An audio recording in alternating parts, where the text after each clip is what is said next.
小时候最喜欢吃这种罐头红油金针菇，其实呀自己也能做，今天把方法分享给你们。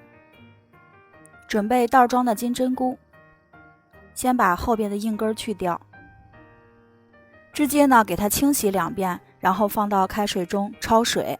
焯水的时候也可以适当加一点盐，去土腥味儿。然后呢给它过一下凉水。下面准备辣椒面、盐、芝麻，锅中烧油，然后把屏幕上的材料依次都放进去，咱们呀给它炸一个香料油。这个可是红油金针菇好吃的关键。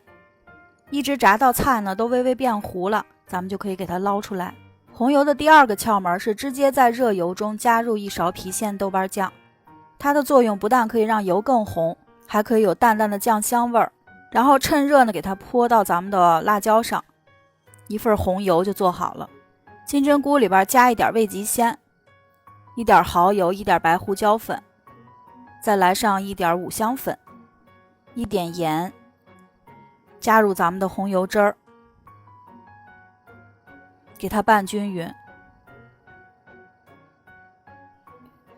拌好以后呢就可以装到小罐子里了。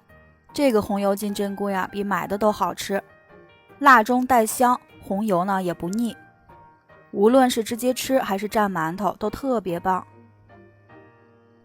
一定要一次性多做点，不然这样的一罐呀都不够1个人吃的。喜欢的您就点个关注，我是小宁，明天见。